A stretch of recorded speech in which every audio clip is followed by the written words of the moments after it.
Welcome to Live Action Star Wars. I'm James. I'm Ralph. And today we are back talking about episode 10 of Andor, One Way Out. One Way Out. One Way Out. I just want to say it on repeat for the rest of time. It's the best. We are not doing it alone, though. We are back. We've got a returning guest, one of our favorite guests. He was on our episodes for Book of Boba Fett and for Obi-Wan. Ladies and gentlemen, Eddie Pence. Hey guys, Hey! how's it going? Yeah, good. How are you? Well, I'm good. It's going really well. I got to tell you, I'm hoping this Andor thing sticks its landing. But right now, as of today, this is my favorite Disney era Star Wars thing ever. Absolutely. Oh, by far. And I've been on Rise of the Resistance at Disneyland. I don't know how it doesn't stick the landing. I don't know. I mean, they would literally have either. to. It would literally have to. Andor would have to pull off a rubber mask, and it be a young Snoke. Luke Skywalker, and it'd be like, okay, that's a stretch. I mean, you'd have to do something crazy for them not to stick the landing here. I feel like a lightsaber battle. Even if those last two just aren't quite as good, it's still gonna be the best show. I think. Like, it's amazing, and it's every week it gets better and better. I mean, like if you just look at the macro of it, of what this, not getting into the finer details about it, but just what it's doing for the larger Star Wars universe, the way it is setting up, the way it makes Return of the Jedi, the celebration at the end of Return of the Jedi means something. Like like we had those obligatory shots of just celebrations all over the galaxy, and I'm like, okay, they're celebrating the fall of the Empire, but you never know why, because you never see. You see an incompetent, stupid, mean empire with dark wizards and stuff, but you never see how cruel, absolutely cruel, and the people celebrating, like the boots on the ground, like just the general public, like the populace of all these places. It's making that whole thing amazing, and it even improves the sequel trilogy because you're looking at the sequel trilogy going, oh, this is why people didn't want the First Order to come back because of how bad that was. Yeah, it's crazy. What it's doing for me is the very first thing we see in Star Wars is spaceships and the stormtroopers boarding the blockade runner and laser blasts flying everywhere and C-3PO walking through it unharmed. It's Star Wars. That's what Star Wars is. There's a bunch of laser fights. Yeah. This episode made me afraid of one blaster. Yeah. There was a guy with one blaster and I was afraid of everybody. Yep. And it's insane what this does. Else in that room. Like, those guys who we met for 2 episodes, we didn't even know names of most of them. They might have had a line. When they got shot, it had an impact. Each one of those deaths was like, oh man, like, because we know that Cassian's gonna get out. We know that Melshi's gonna get out. But everyone else is expendable. And it's like, how many of this 5,000 people prison are going to be able to escape? What is the sacrifice? What's it going to take to get these guys out? Right. Yeah, we could go on and on. Let's say hi to some people though. We've got our favorite person is always here, StreamYard. Hello, StreamYard. StreamYard always here. StreamYard. I love that duck. It's a great duck. And also, like, how good? I mean, we mentioned it a couple of weeks ago, Ralph. They seem to be really responsive when we have requests of them. Even if it is just a case of like, okay, we'll look into it. It's like, that's nice of a company. You don't normally get that where you just tweet at people. Jeremy Kelly's here. Morning, Jeremy. Oh, he's not here, but he's gonna be here. You'll watch it later. He was here. He's left us a like. That's nice. Stevie's here. Scott D's here. Tristan's here. Sarah Kelly's here. We've got some people that are able to join us this week because we are a little bit later. So Kayla's here. I got 9 o'clock a.m. on the West Coast is a little later. I mean, later. You know, it's 5. It's 5 p.m. here. Tommy the Duck is here at a civilized hour. Again, it's fine. It's Andor. You guys should all be up watching Andor anyway. And Adam Frazier is of course here with the No Way Out. No way out. It's so good. Mark Verba is here as well. Hey, Mark. Going back to the No Way Outs though, there was a short little Twitter thread with I think it was Silver from Star Wars Thrifting who started it, and then Adam jumped in, and I had to jump in, and it was just everyone just sort of like rocking out to the No Way Out thing, and just like it's such a simple phrase, like, and we've heard it a million times in a million different things, but in this, just the way that everyone just sort of latched onto it was like, yeah. But it was one way out, right? One way out. It was one way out. Yeah. I don't, because they did have a one way out. Yeah, that was it. I'm like, I updated the video today to have the title. I'm like, oh shit, did I get it wrong? No, that's me. Yeah, I'm just excited about the episode. Geez. There's one way out if you can swim. If you can swim, Well, that's it. Yeah. But I mean, okay. This is me. It's a prediction. It's a hope. This is what I want to see. I want to see a return of this character in full Imperial getup. I want him. We find out that he sneaks back in, and then is now pretending to be Imperial. Mm-hmm. Okay, I mean, we've seen it already happen in this show of people like sneaking back in undercover. Like that was how Cinta got out, wasn't it? So shows you how oblivious the Empire is. Exactly. Yeah, they're not going to be paying attention to these guys. Also, a couple weeks ago, we kept talking about how when they were bringing Andor in, some dude showed up late. As one of the guards showed up like late, and they were like, where were you? I was just getting whatever, and we assumed that was some sort of spy or somebody. Or something. Again, and I think it's just small manpower. Yeah, they're so short-staffed there that he was probably coming down from like 2 or something. But that's how this whole series is constructed, with just these little tiny things just planted throughout everything. And you're like, you think back, oh my god, that meant that. Like at the time you don't know what it means, and then it takes 3 episodes down and go, oh, that's what they were doing. But also the whole thing with the original Star Wars was, it was 30 fighters against the Star Destroyer. Yeah.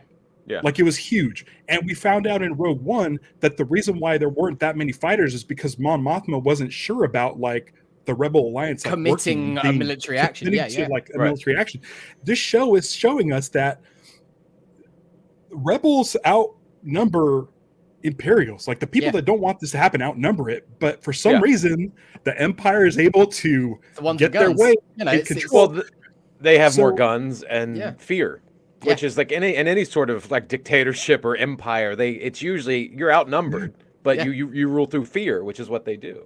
Yeah, it's so good. And again, going back to the thing with Kino not being able to swim, I don't think we're going to see him again, and I think it has more weight if we don't. I think his one way out was death. Like he knows, and he knew. But they don't show it, which is also big. Yeah. Again, it's that, and it's that no one who got out will probably ever know if he was able to. Like, I was thinking, just jump, dude. Like, he was the one giving the speech. He was the one saying, it's 50-50 if you jump. If a guy, if someone falls, pick him up. If someone's lost, you help them. Like, if he's going by his own logic there, it's like, if he jumps in, someone just put him on their back. Like, 2 or 3 of them, like, between them could probably like hold that guy above water and get to wherever they're going. But I think if we don't see him again and we just assume he didn't make it, that makes his final speech so much more powerful. Right. And everything about, like, we thought that his reason for not wanting to attempt any escape was because he was going to get out. And I'm sure there was an element to that, but I think he'd ruled out even trying to because he knew the only way was to swim. He knows where they are. Yeah. He knows. So he's like, I'm not getting out. There's no chance for me. But I can get all these other guys out. I think that was it. Once he realized that the sacrifice and the look that he gave when they're in that control room, and he's like, "We know that you fried 100 guys," and he looks over at those 2, and it's the rage in his eyes. There, he's like, "Yeah, fuck you. We're getting the rest of these guys out." Yeah. Right. And I mean, I'm hoping we won't see it. I'm hoping that they're not just leaving this open for some comic or a book or something. Just if this is what it is, if this is the last time we see him, that's the last time we see him. Yeah, just let him go. I mean, again, it might be misplaced. Unless he becomes Snoke later on, then that's really cool. That's it. Maybe he jumps and like hits his face. That's how he gets the scar. Like, yeah. I mean, we joked about when people getting fried, but again, and it's similar. Like when they fried the floor, and he was telling everyone, "Get on the tables, get up, get up." We saw that one guy get fried because he had his foot in the water still, but he didn't. He was right. He didn't get on the table. He was willing to die right there. Yeah, he was trying to help everyone else. He had gone from being a guy that we really didn't like the first time we met him because we thought he was a lackey, to like such a self-sacrificing person, and But you know, but in that moment when he self-sacrificing doesn't get on the table, that shows you like he already committed to dying Yep. before any of Right. this happened. Yep. So And he knew so He knew where it they didn't were. swim. the other people in there as well, sort of saying, it's like, I'm dead already. Like, Yeah. and some of them are saying that out of fear. Some of them are saying that out of like the resolve of, we're going to make Yeah. this happen. We're doing this. And if I die in the process, so be it, because that is a way out. That is freedom from here.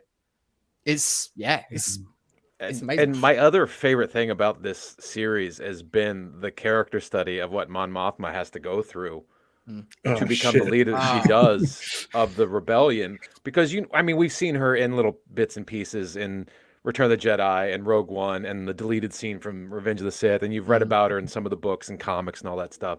But like to see like how she's trying so hard to find a diplomatic solution to end this empire. And it's not, and she's getting stonewalled at every turn. And to find where you see in Rogue One when finally there's a rebellion, and she's like, "Okay, this is the only way."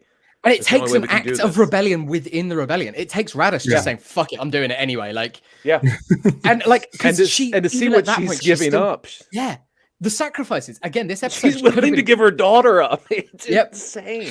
This episode could have been called Sacrifice because every single person is making a big sacrifice, and that speech at the end, it just sort of wraps it all up nicely. But that's the greatest monologue in the history of Star Wars. That speech right there. I think it's the most well written. Like, Bo Willimon wrote these episodes, and holy shit, if it's not nominated for an Emmy, then it's that. Yeah. I mean, that final speech sums up what it takes to defeat something like an empire with a rebellion. Yeah. You have to be able to give up everything and sacrifice everyone to do it, which is awful. But at the same time, like when he started that monologue, I was like, I don't really like him. I can't wait for Andor to plug this dude in the back. Yeah. And then by the end of that speech, I'm like, there is no other way.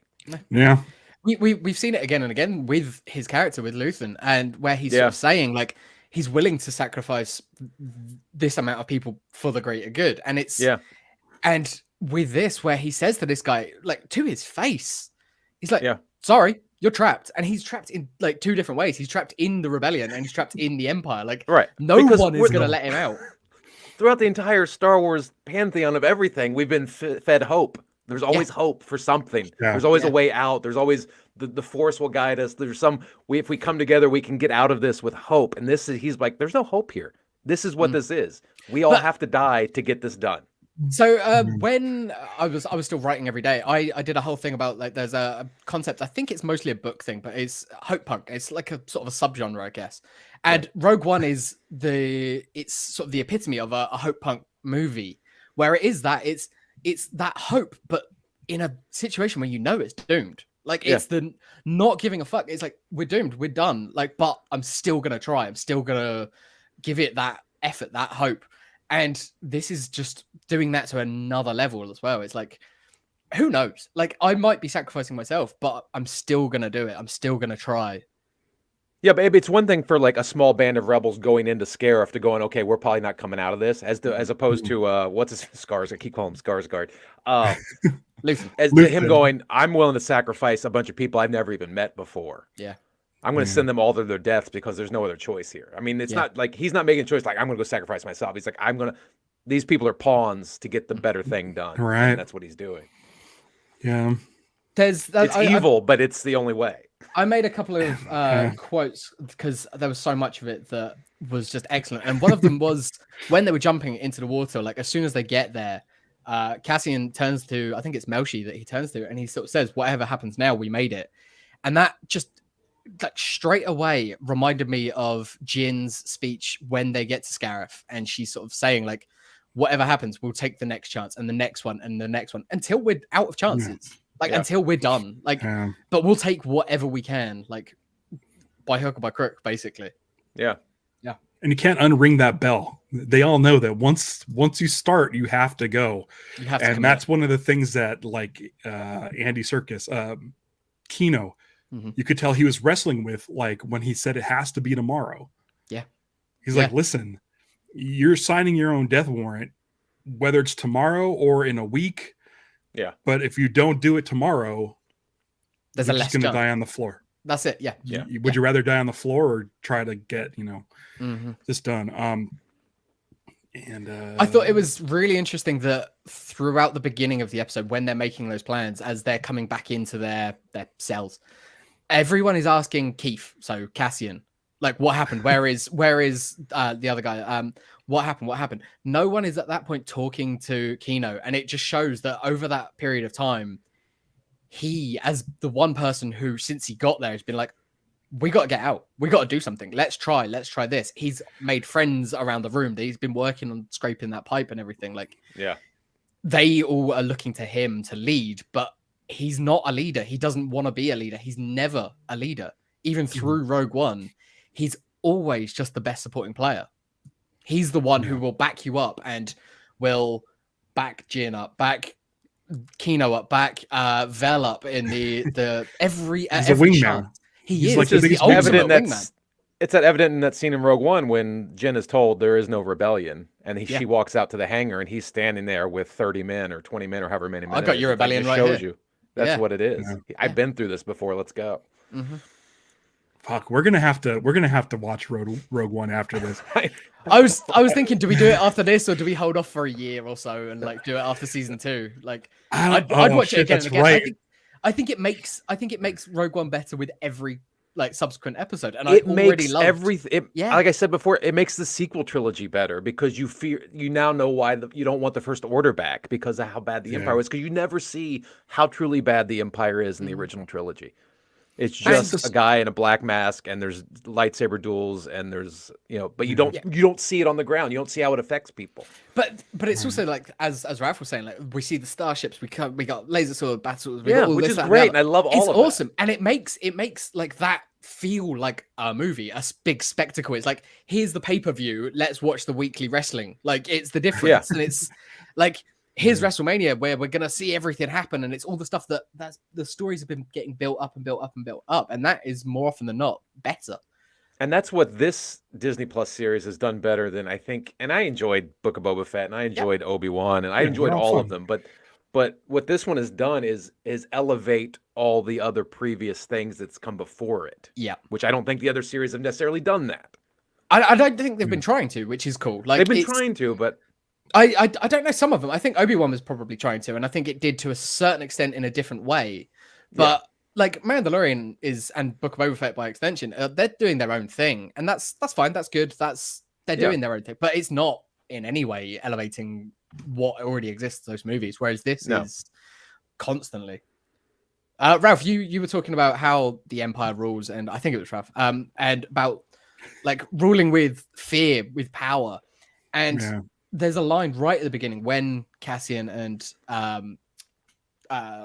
Kino are talking, and it's the power doesn't panic, and he sees that they are starting to basically, if we can get them to panic, then they've lost all power. And that's exactly what they do. As soon as they get out, as soon as they get a gun in their hands. Dude, the shot of all the Imperials hiding in that dark room as the prisoners go by. Like, that's something you see in a horror movie, but it's usually the good guys that are doing that. So to see them all tucked away like that in the dark, like it's fucking nuts. Like it was like, I'm like, holy shit, this is the best. Because the good guys are winning, but because now the Imperials are like afraid. Well, that's it. They are panicking. Therefore, the rebels have already won. Like, And we don't know what most of these guys did. Some of them could have been in there for legit reasons, but we know that that's another thing. It's like, who have they just released? It's like, that's another thing. Every time they shot an Imperial, I'm like, okay, good. They have another gun. Yeah. Every time, okay, there's another gun they could pick up, and I'm like, all these guys are getting guns. Oh shit. Some of these guys probably weren't taken off a resort planet for. But I think it's important that we saw Cassian get arrested for nothing. Yeah. And I think that's important because it sort of showed if he'd got arrested for killing a stormtrooper or something, or even being part of that chase that was happening on the beach, it would be like, well, he was a criminal, and all the rest of these guys are criminals. But because we saw him being arrested for nothing, in our minds we go, well, most of these guys probably did fuck all anyway. Like, it's. Yeah, well, there's guys in there more than the 6 years for sure. Yeah. So who knows what they did? But what's interesting is this show started off with Andor accidentally killing 2 people and having like insane regret and paranoia about it in this episode doesn't give a shit. No, Fuck when these he guys. turns, and then when that shot of the controller of their room, and he gets shot, and then you just see Cassian stood there like a badass. It's like his pose is very Han Solo. It's very Western. Just the way he's like low slung, holding that gun. When he's on the elevator coming out of the pit, he just plugs that one Imperial officer who's on his knees. Yeah. Doesn't even look at him. He just boom. It's great. Kayla says that she was getting worried that they weren't putting on the boots. Me too. I was like, put the boots on. They're right there. Like, there's just a whole shelf of boots. Put them on. Yeah, I didn't trust the guys. Even if it was just I didn't trust the guys. Yeah, I didn't trust those guys. No. But the fact that they showed the Hydra things coming down and stopping the water, I'm like, okay. I think we're okay. But the line about it taking months to fire it back up and things like that. Like, I don't believe them. No, I don't. And I thought it was really interesting that the main guy in there was the one doing all the voiceovers, and that voiceover thing is obviously such a deep and intimidating voice. But when you hear him just talking, he's like just a nerdy guy. Essentially, he's a nerdy coward. But again, that's part of the fear machine that the Empire creates because they know they're outnumbered. There's no actual power there. It's just the intimidation that they have over everyone.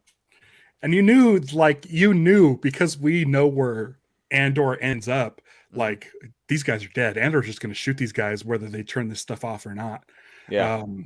So it was kind of nice that he didn't. But I don't think those guys are going to come back either. Yeah. But it's the fact that we only saw Cassian and Melshi running at the end. It's just like, I think that's all you're going to see. That's all we're going to get, and that's all we need. And the shot of the feet on the sand. Yeah. So, but if they put the boots on, they wouldn't have been able to swim. So probably that's why they didn't. I wasn't concerned with that at the time. I was concerned with them being electrocuted. Yes. Yeah. I think we all thought it, but that was why they were like, let everyone else hold the floor. We've got to get up there. We've got to go do that. They show the rack of boots and everybody passing them by, like letting you know that. But that's what creates the tension in this show. Yeah. It's small things they could be wiped out at any minute. Oh my god! Every shot, and they kept cutting to shots of feet. I'm done with feet though. This episode has made me. I'm over. Again, you guys said that you haven't watched. This is probably Tarantino's favorite Star Wars thing ever. House of the Dragon as well had some foot stuff by the end of it. Yeah. It's like, just like let's chill on the feet. Yeah, I mean, don't want to yuck anyone's yum, but like, we don't need it all the time. But this was just set up for tension for a reason. This was like a reminder of what the stakes were, and the tension in this episode was amazing. I'm like, listen, again, I know the rebels win. I've seen Return of the Jedi. I've seen Star Wars. Yeah, the rebellion goes off without a hitch. But I'm still anxious. I know Andor survives this. I know Melshi survives this. But I'm still super anxious, and I don't know why, because it's all inconsequential because the rebellion ends up winning. I know that, but I don't know how they do it. I don't know how every week I'm so excited to see this thing where I know the outcome's going to be good. It's wild. It's the tension that is just so high throughout. And their escape out of their room reminded me, and it could just be that it's Andy Serkis doing it. When he shouts climb and they all start climbing up the rails and just hitting people with sticks, it reminded me so much of the first of the reboot of the Planet of the Apes. I think it was Dawn. I can't remember which one's which. The Dawn of the Planet of the Apes, when they escape and there's only like 2 or 3 guards there. And it's that rebellion. It's a primitive, quote unquote primitive, or in this case, a subjugated people breaking out with just what they can carry, just what they've got. When subjugated people always outnumber the people in power. Always. Yeah. But when they were putting their hands above their heads and some of them had wrenches, me and Stevie just laughed. We're laughing. We're like, oh, fuck these guys. It's on. And they started throwing the wrenches and stuff. I'm like, all the wrenches, throw all the wrenches. Yep. It's only like 2 guys up there. Just keep hitting them. And then when they told the dudes at the top, Andor just yelled on program, and they got right in line. Oh, that was the fucking coolest thing I've ever seen. On program, like it's the way it was used is so good. Like there are just it's the one way out and on program, and there was one way out. Climb in this. This show has used it 2 or 3 times, and then obviously with K2 at the end of Rogue One. Yeah, like that that him saying yeah. climb to Cassian as his last words, as his dying words, Yeah. has so much more weight now because of the 2 or 3 times that Cassian has been told to climb or has told. And that's been his whole life, from being a stranded orphan on whatever planet that was to having to climb out of that mess to the next. He's just not constantly climbing. He's basically would keep going until we get that we're all out of chances, and he's in the hole and he keeps going. He's always in the chances. hole. Yeah, Kayla brings it up here. It's Nemec, it's all the people that he's supporting and that have been doing the job. So it was Nemec on Aldani, it's Kino here, it's K2 later on. There's so much of it it's that climb, it's the struggle against the Empire. It's so well written. It's just unbelievably incredible how well written this is. And yeah, my thing with the 2 people being left in the control room, I was thought for sure Kino or Andor was just going to pop them both. Yeah. At least in the legs or something. But I was just like, but that would make them really bad guys, and I don't want them to be bad guys. The Empire wouldn't have. They wouldn't have left anyone. Go. But again, it's that if you leave them alive, if you show them intimidated, I think the guy who banged on the door when they're all hiding in that room, it wouldn't surprise me if he saw them, but it's the fact that they're hiding from everyone outside. It's like, tell them when you get out of here, tell them that we broke out, that you were scared for your lives, because the Empire will probably just execute you for it. Because if you get out and tell other people, then it spreads doubt. It spreads that. That's how the rebellion spread, is through stuff like this. If everyone dies, then there's no one to tell the tale. And I think that's what Luthen was saying at the end. We can sacrifice these 50 guys, and he knows he's sacrificing them too. That's the tough part. So was he willing to sacrifice Saw as well? Because he was trying to get Saw to meet with him. He was trying to set Saw up to be a part of that raid. Did he know at the time that was going to go that way? Does he see the flaws in Saw's flaw? Does he see that already? But he's so smart at every turn. I don't see how he doesn't know what he has in Saw. He knows he's a wild card that he can point in one direction. But he can't control. He can just sort of point him. Yeah. Right.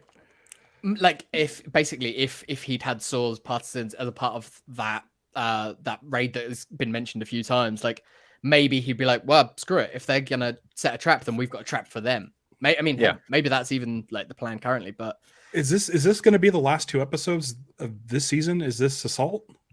I don't. It might be a cutaway, but I don't know if we'll see it. I don't think we might. I think we're more likely to hear about how it was a routing of the 50 rebels, like in the ISB sort of room. I think it'd be like, yep, no, we got them. We slaughtered them all. I want to know about this pilot. They captured. They keep mentioning. Then they froze him to death. Krieger. Anton Krieger. Yeah. Who we haven't seen. Again, we might, but I don't think we will. What are the 2 episodes left going to be even like about? We know we have 2. Ferrets. Well, I know season 2 is supposed to take place a lot on Yavin 4, right? So that's what I've been reading, that it's heavily Yavin 4. So maybe we see an introduction to Yavin 4 in the last episode. I don't know. I mean, maybe that'd be cool. Skarsgård. I can't think of his name. Maybe Luthen. Does he make it into season 2? Is his usefulness done at this point? That's it. I was expecting him to sort of sacrifice himself for the cause, because we see that he's very, very willing to. Yeah. But I don't know, because I feel like there's got to be another meeting of him and Cassian, surely. Yeah, that has Cassian to come to through. Yeah. But again, Cassian's got to get. Yeah. Well, that's it. We know that by Rogue One, Cassian is well established on at Yavin, at the base there, and he's sort of. And Cassian's mom is now vulnerable with I can't remember her character. This is the one. Marva. When we shoot the shows, I can't think of anyone's name. Yeah, Marva, right? Marva. She's on. She's Ferrex. Spine, or she's now found Cassian's mom. Yes. So we've got a bunch of people on Ferrex on that planet. So Cassian's mom, Marva's there. His friends are all still there, and they seem to be sort of building a bit of a rebellion of their own right. And like, I think we've got Cinta, who is looking for Cassian for maybe nefarious reasons, like to kill him because he's a loose end. There was one shot of Cinta this week, and I don't know if she's a secret spy. But that's the thing, is you don't know who is a spy in this show. Yeah, and then we found out what. Yeah, and that was a great reveal in this episode. We found out, that's a spy that's basically what's her face's left-hand man.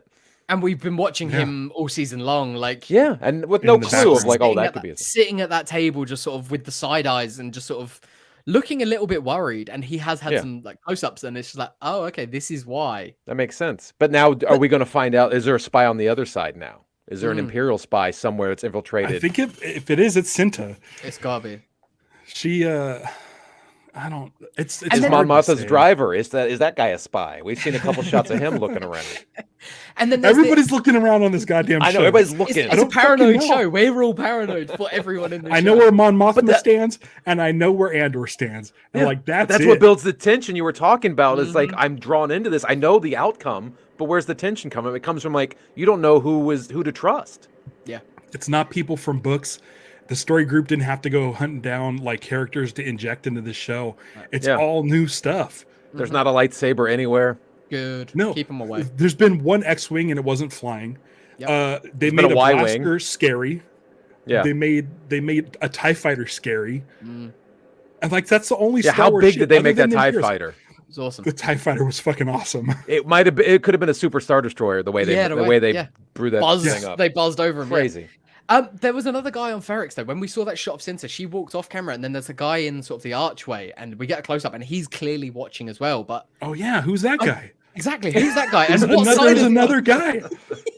There's just a shot of this other guy spying. So many guys looking around. And we're on the 10th of 12 episodes, and they're like introducing new characters. But like normally you'd think, what are they doing? Like you can't be introducing people now. But it's like I'm sure that he's gonna come around. He'll be important. Maybe he's a bunch of middle schoolers standing around outside the girls' locker room, just like, what's going on in there? What's happening? But then, like the old person hiding the drugs because she doesn't want to take them because they probably make her a little bit woozy and stuff. It's like that feels very relatable. It's Jesus Christ. I want to know how this ends, but at the same time, I don't want it to end. I'm super going to, which makes me There's sad. only two more. There's only two more. There's another season, but we know it can't go past that season. Yeah, there's 14 more. Like it's a finite number. That's all we're getting.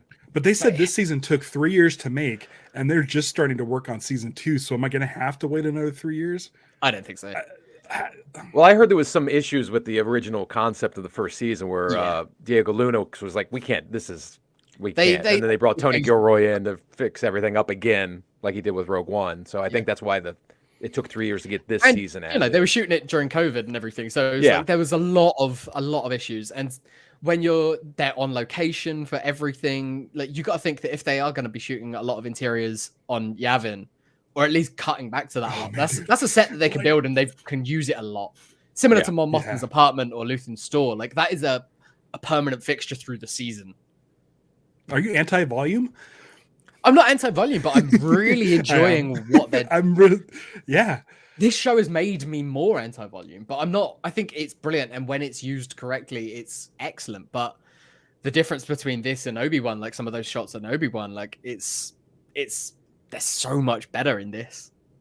Yeah, I mean, this is so cinematic in every way. Oh my god. I love this show so much. I mean, I like I like the volume, and like I said, I've liked all the other shows, but this is on just a different level of any type of Star Wars I've ever seen, where it's just everything has meaning and everything is so layered and so subtle. It's just you don't see that like when you're bashed over the head with a little Leia running around through a Times Square doing a Three Stooges scene. It's like I enjoy it for what it is because I know that's Star Wars. And it's Star Wars. I know that's Star Wars. Yeah. It's fun, but to be able to turn it over and watch this at the same time is like, this is why I think it's great that they're doing all these different Star Wars projects, because you're getting everything. And Ralph was saying it at the start of the season, how it felt like an old EU novel where you'd get different genres, you'd get different types of stories, and it does, and it's lent into that, and it's the first one that's felt truly different. And that's what I think. To go out of Star Wars for a second, what's made the MCU so good is you get different genres and different ways of telling these stories without especially with things like She-Hulk now, like where they are going different. Yeah, exactly. You're seeing Werewolf by Night. It's just like all these different ways of telling these stories. You don't have to stick to the same formula for telling a Star Wars story. No. Books have been doing it for years, and it's nice that they are doing it now, finally.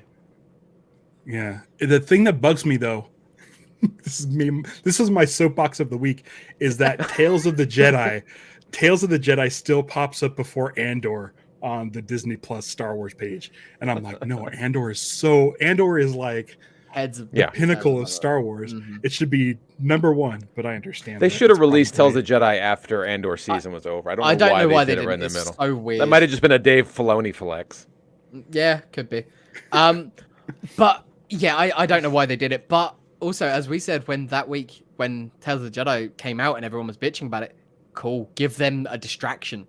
Leave the people who want to piss and moan about timelines and characters and changes that have been made. Give them something to moan about because it keeps them away from our pretty damn near perfect show. Yeah, I need like a dark web. Sure. I need a dark web version of Disney Plus that just has like Andor and then like none of the other stuff. I enjoyed Tales of the Jedi. I thought it was really good. Oh, I haven't watched it. You know me. Yeah. There's a reason this show's live action Star Wars because I thought the last few episodes of Tales of the Jedi was pretty good. The stuff with Dooku and that last episode was Ahsoka and the training leading into the final season of Clone Wars. I thought that was fabulous. In 2 weeks, Andor's done, unfortunately, and I'll watch all of that. Cool. And then maybe you'll get to. No, you don't. I mean, you don't need to watch. Was it the anime one? What was it? I haven't seen that. I didn't watch that one. I only watched the first episode. It was cool. It was some interesting stuff, but it was a lot more skippable, I think, than these. I'll tell you this: I'm not into anime. I tried anime. I can't get into it. But this week something changed. I started watching Godzilla Singular Point on Netflix. Holy shit! That show's fucking amazing. It's like the Andor of Godzilla stuff. Like it's the same thing. It's just groups of people talking about science, talking about like surviving these invasions and trying to figure out why they're happening. It's literally all these conversations while the focus is on the people, not the monsters. Yeah, Godzilla. If you like Godzilla at all, I'm halfway through Godzilla. You know, it's Gareth Evans. I'm halfway through it, and it's seriously. Last night I was like, this is like if this was live action, it'd be the Andor of Godzilla. It's really good. I was able to make it past the anime-ness of it, but it's good. So maybe I'll watch Visions. I mean, as and when, you're not going to miss anything. Right. There was a quote that Luthen gave at the end. It was, "I'm condemned to use the tools of my enemy to defeat them," and I think that is something that everyone is doing with Mon Mothma. That scene. And the way that the guy sort of turned and said, "That's the first untrue thing you said." Yeah. He knows. He knew that she's considering it because she has to. Because he had her over a barrel. I mean, all these Chandrillans, like apart from Mon Mothma and what's his chops, her mate from back home, like Tay. Like they're cool, they're great, but everyone else that we've seen from that planet are just the worst. Yeah, just the worst people. And she's fighting against it. She's trying to change. Like she's like, what would ever make you think that I'd like that arrangement? She clearly is unhappy with her arranged marriage from when she was a teenager. Yeah. She wouldn't want to subject her daughter to that, even though her daughter's a little dickhead. Like she doesn't want to do that, but she is going to consider it, and I think she's going to go through with it. I think she has to get her to the point where she is, and then just, I mean. Her speech in Return of the Jedi, when you see how solemn she is, and it's not just about the many Bothans that died. It's like there's so much more weight there. She's mourning everything. Yeah, but that performance, it couldn't have been written back then for anything other than just the moment.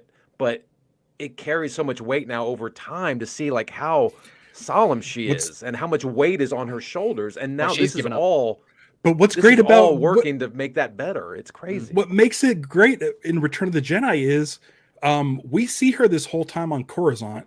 She's willing to go to Yavin in she escapes to Yavin in Rogue One, but the thing is, like, she wasn't in the original trilogy until Return of the Jedi, and it shows you with the writing of this character now, like, this is it. This is big enough for her to go and set foot on a rebel ship. Once she gives that speech in Rebels, that I think we might see at least a version of in season 2 of this show, I think like that makes her public enemy number 1. Like she becomes the face of the rebellion at that point. She is the face. She's of the leader. Rebellion. And we see like this show has done such a good job. Like there are heroes throughout, and we've always got like poster boy Luke Skywalker, Han to a slightly more begrudging like extent. He is going to be a poster boy. Lando, Chewie, the droids, even like they are the people that they use as their own propaganda. Like I've always championed Wedge. I love Wedge, and like he's been like my hero of the rebellion, but in almost a tongue-in-cheek way. But it takes Cassian Andor. Who's going to remember Cassian Andor? Out in the grand scheme of the galaxy, he's a nobody. Even amongst the rebellion, he's going to be a nobody. But we've seen through this show, through Rogue One, through everything, that without him, none of it happens. Yeah, he is the greatest wingman. He lifts up other people and makes them better. He makes them climb. Yeah. Yep. Yeah. I mean, I don't know if I can wait till season 2 to watch Rogue One. So I think we'll have to cover it. We'll have to cover it on here for sure. Yeah. If we have to cover it a second time, I'm fine. Yeah. We can cover Rogue One more than once on this show. Absolutely. I'm amazed that we haven't already. Like I know that we've been holding off like for a potential, but there was. But I don't mind doing it now, and then maybe down the line we can do it again. Absolutely. I think after each season we should. Well, I mean, it'd be interesting to see after this season, and then watch Rogue One and see how far apart they are, and then after season 2, when apparently they actually kiss. Yeah, essentially, that's how they got to that point. Those last 3 episodes of season 2, they've already said are like they're going to be very close to the start of Rogue One, and the fact that we've had like Kafrene mentioned throughout this.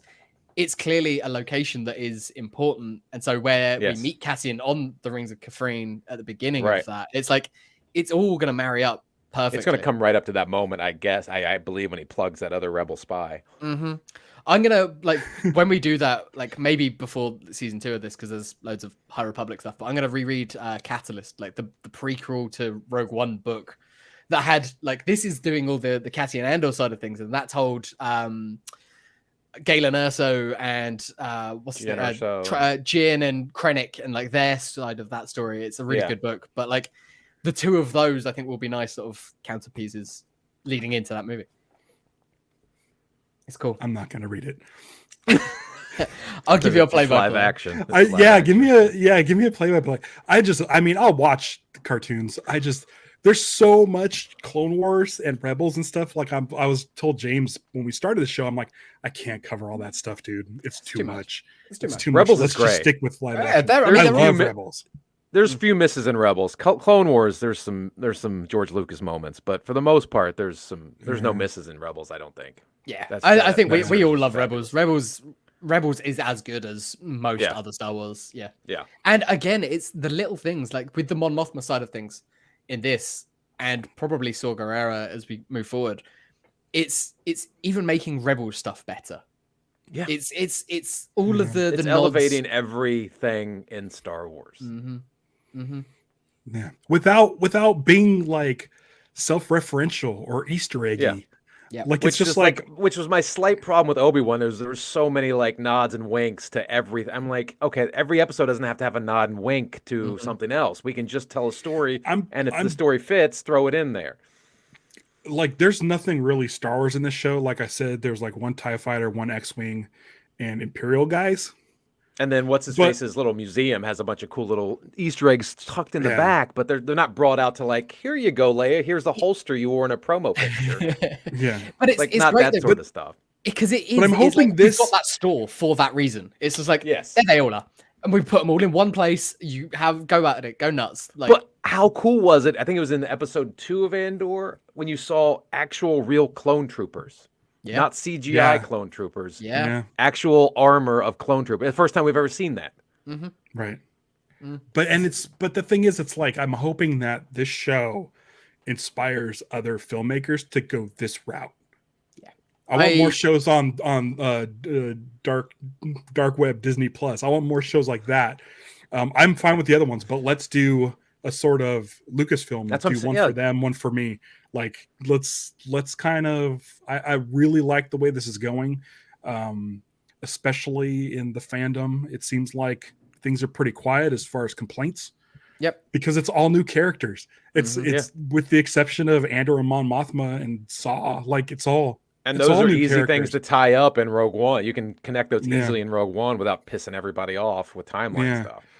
But you bring back Boba Fett, you've got a lot of years of people's expectations.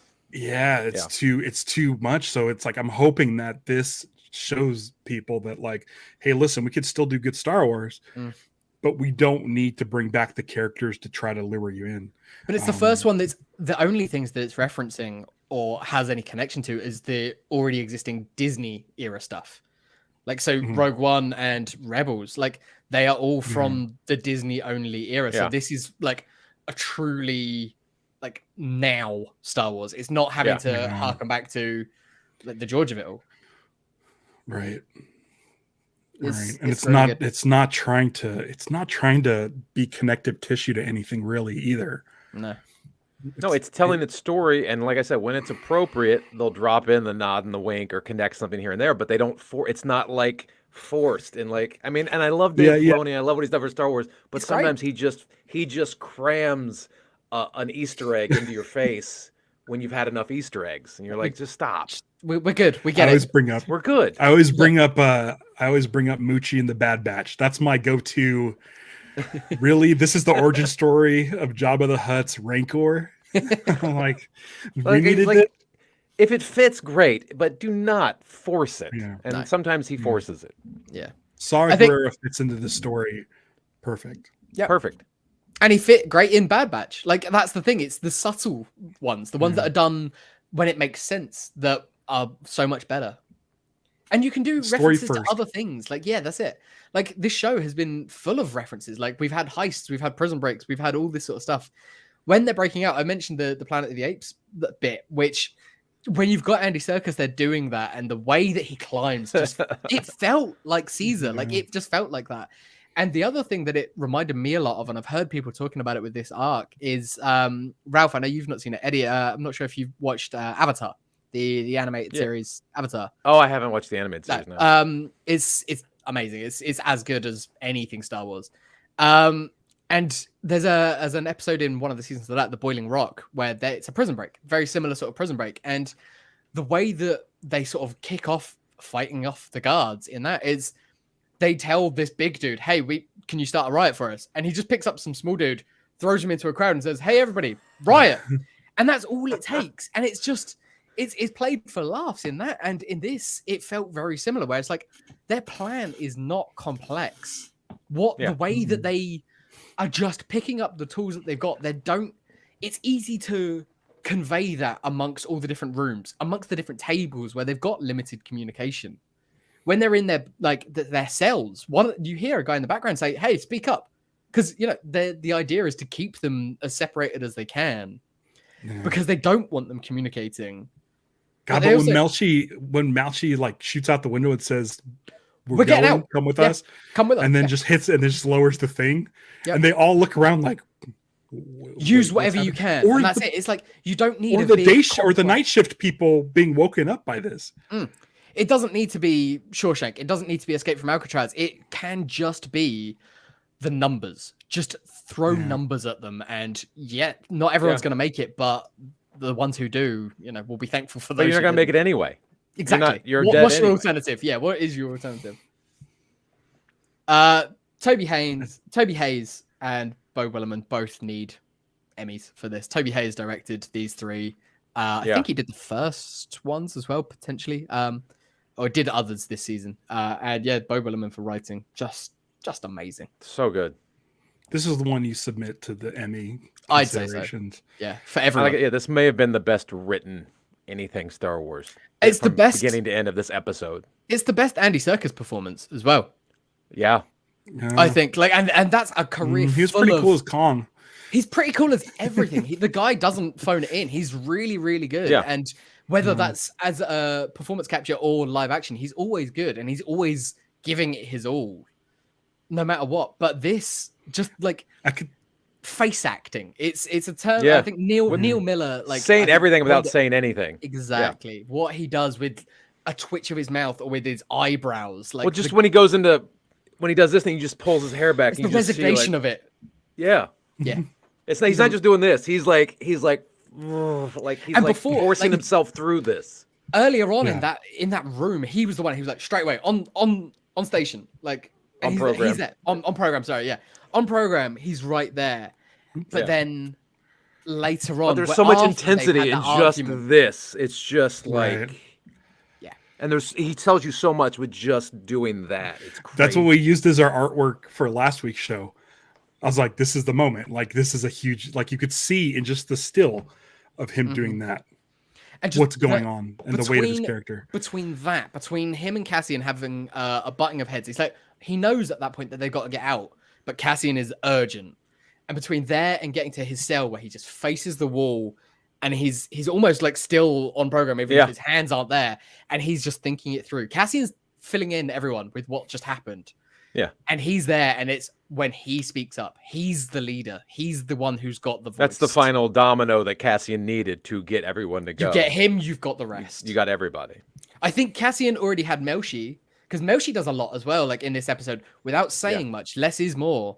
Melshi's there, and throughout these 3 episodes, he's had maybe 5 lines, but you see him. He's thinking about everything. He sees in Cassian straight away that this is a guy that I can glom onto. He's has the same sort of thing. It wouldn't shock me if Melshi is already a rebel at this point. And if he's the one who's I've got a tie to someone that can get us where we need to go. That would make sense. If he's the one who links Cassian back to. Yeah, let's just hope he didn't get picked up for some pedo ring on some Outer Rim planet. It makes his death on Scarif way more satisfying for you. Yeah. You're like, so that's the one guy I wanted to die. Melshi. So that's where we are. We're on the beaches of this planet. They made it. Those 2 guys made it. It looks like they sent some sort of helicopter type of thing out there to take out dudes who are swimming. They look like they were searching for sure. Yeah. Clearly we may not know how they get off the planet, because we didn't know how Cinta got off of Aldani, but she's on Ferrix now. So it's this show. Economy of storytelling. It's the economy of storytelling. You don't need to show every little thing. We get it. They escaped. They'll get off the planet somehow. Yeah. Does Andor still have his money in a bank account? I think they're still above that shower. He's got to go back to Space Miami to go and get he's got to get back there. And then I think that the manifesto is still probably with his mum. Yeah. So I think they're going back to Ferrix. I really do think that the last couple of episodes are going to be Ferrix heavy. Okay. We've seen I need a shot that we've been trying to use. A shot that we've been trying to use as a thumbnail for weeks. Was Dedra with a couple of Death Troopers, and she's definitely on Ferrix. So we haven't seen that yet. So it's gonna happen. Yeah, this week I posted. I keep trying to get Dedra in on our thumbnail art, because we just each episode thumbnail art we focus on one character, and this week I wanted to do Lonnie, because that scene with him in the elevator, so good. Was so great, but I didn't want to spoil it, because that was a big reveal at the end. So Dedra got her thing this week, but Lonnie is in the background, and I think that art's going to stay. Yeah, I think so. I think it should. She had so few scenes and didn't have much to do, but the look that she gives to Lonnie when he's giving his speech to Partagaz, I think she's onto him. I think she's this guy shouldn't be saying these things. And maybe it's a case of fuck, someone's one-upping me, someone's upstaging me. That's what I got from is the nerve on this dude. Yeah. This was my operation. Yeah. I'm the favorite, but maybe, but I don't know. But it might cause her to look into him now. Yeah. Yeah, by raising suspicion on her, it sort of backfires. I don't know. She seems to be good at her job. Like she's bad, but she's good at her job. In the same way that Cyril, who we didn't see at all this week, like Right. he's a bad dude who is definitely like, I don't think there's any redemption for him, but he is good at his job. He's competent.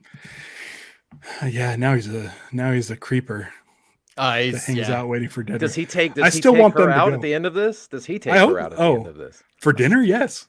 No, and the kiss. The ends.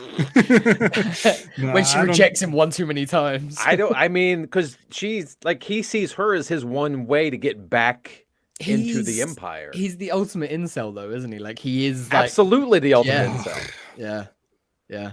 So, she doesn't survive any of this because she's too good at her job. Yeah, she's too competent. And if she was allowed to do what she wanted to do, there may have never been a rebellion. There was a very brief period of time where we were like, oh, maybe Cyril comes around and fights against the Empire because of that same reason. Yeah. But I think if he is the one who takes out Dedra, then it's because he's been shunned by her. And he's still bad, but he still like does something good, but almost by accident. In the same way, he blames her for not letting him in, though he still wants to be in. Yeah. Even at the end of it, he survives, but they still are like, "Fuck you! You're going to prison. You're going to Narkina 5. You're going back there," and we see him being put on program. Or he's just doomed to live with his mom for the rest of his life. It's a worse prison. I'll take Narkina 5 over that.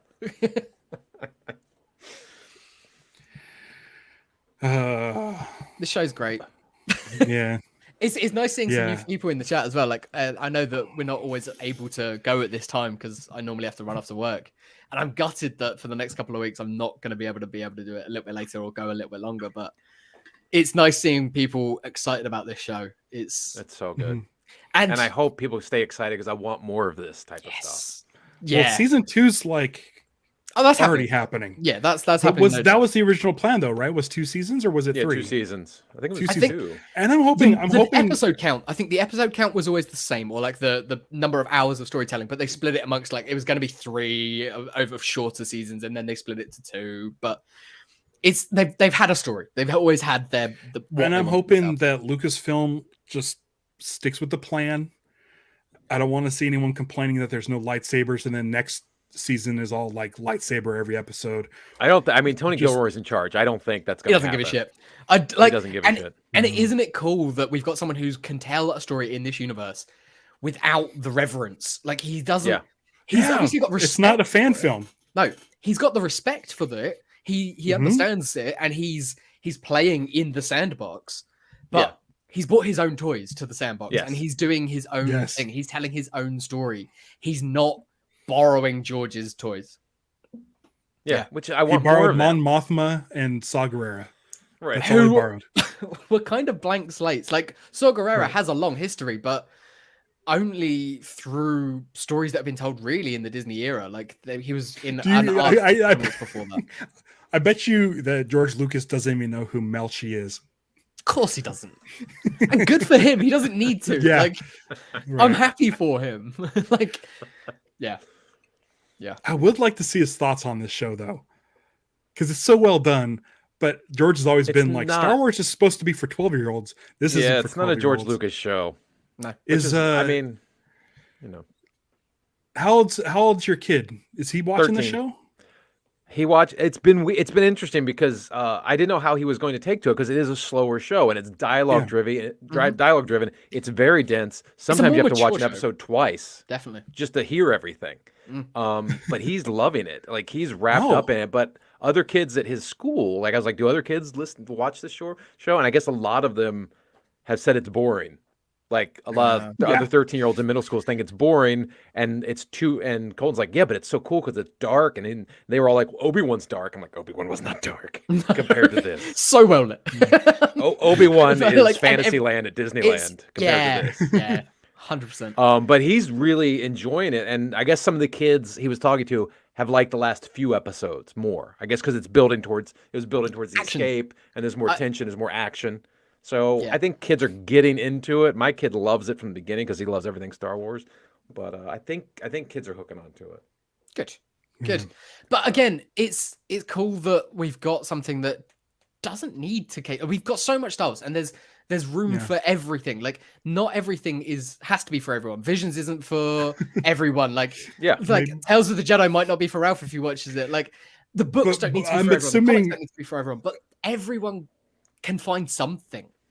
Yeah. Maybe Lucasfilm heard that 13-year-olds weren't digging Andor that much, that it was too boring, so that's why they released Tales of the Jedi. Absolutely. Right now. They're like, hurry, get it out. We need new Star Wars content for those kids. That's it. And the fact that, like, they'll put it after Andor. People were talking about how Andor doesn't seem to be getting like the traction. It doesn't seem to be getting the viewers, but like all of that is done. It's a streamer, so all they're doing is doing that based on like tweets and Instagram posts about it. And the people that are watching and enjoying the show are the people that don't give a shit about talking about it, because the numbers of like people hashtagging Obi-Wan Kenobi, I guarantee that the difference in people not talking about it and the difference about people complaining about it is there's going to be a corollary there. Yeah. I feel like once we're done with all 12, they're all out, people will binge it all at once. And then I'm going to say, like, if this show deserves all the Emmys, if it wins a buttload of Emmys, everyone knows. Then you're going to get people coming to check it out. Nominations, even if it's just nominated alongside everything else, people will go, oh, really? Because Star Wars has never been like the awards darling. Like it gets nominated for technical stuff. Yeah, the technical awards. And that's great. But this deserves those as well. But like it finally deserves like writing and directing and acting credits. It's like they're all there. Yeah. All right. Great show, isn't it? Yeah. It's hard wrapping these episodes up because I could just sit and gush about it, but it's now we've gone through everything, and now I just want to like hang out and grab a drink and just like come back to, oh, what about this point? What about that point? But I don't know. I feel like the conversation's kind of wrapping up here. And Christian said no one's mentioned the awesome music again. Again, the music is amazing, and what's great about the music is it doesn't distract. No. Yeah. It's not distracting. When they step out onto the floor, when Kino gives his all right, we're doing it speech in the morning, like the next morning when they're ready to go, when they step out into the floor and they're all in line, it hits those Tron vibes again. Like we talked about it a few times throughout. Like, but I think we're also used to the music in Star Wars being another character of the film. Yeah. And this one, it's very complimentary to the movie or to what we're watching. It's but Cassian it's Andor. not a character. Yeah. It's the supporting player. It's yeah. All right, let's do. I'm just gonna have to do a hard out this way. Let's just do this. Because I can talk about this all day. I don't have all day, but I don't mind talking about it some more. But talk to us on Twitter and Instagram and wherever you want to talk to us. Social medias are weird at the moment. Go to eddiepence.com. Like Eddie probably has some shows coming up. If you're in Southern California area, check them out. Yeah, I'm around. Check my socials. I post on there for my shows and stuff. I have a comedy special on Amazon Prime. Check that out. It's great. I bought it. Oh, I didn't even wait for Amazon Prime. I bought it. It's on my iTunes. That's like 2 cents. I'll buy it again if I could. I appreciate that. Yeah, no problem. How many times do I need to watch it on Amazon for you to get anything? 75,000. 263 I'm just gonna set it on a loop, and we'll just. I'll get $1 at that point. Hey. And for $1, you can join the Patreon, Ralph's Patreon, the Casino Chunk. Yeah. Everything for that. We don't talk about it enough. I never talk about it. No, it's cool when people join, but you don't need to. But if you do, it's only $1, and it helps the show. You'll see your name at the end of every show that I do for this, and cue the music and Darmalars and all that junk. And it's $1. Yep, that's it. I only ask for enough to pay for things like this amazing StreamYard studio. That's what it does. That's what I was going to say. So that we have our logo up there instead of their little duck logo. Yeah. We love the duck. We love the duck. It's a great duck. Oh yeah, they're great. And again, they're here every single week duck. supporting us. Thank you for showing up, StreamYard. Got his headphones on. It's a reminder. But thanks to everyone who showed up. Go ahead and subscribe to our channel. Eddie's not here every week, but I'm almost guaranteeing the next show. Season 2.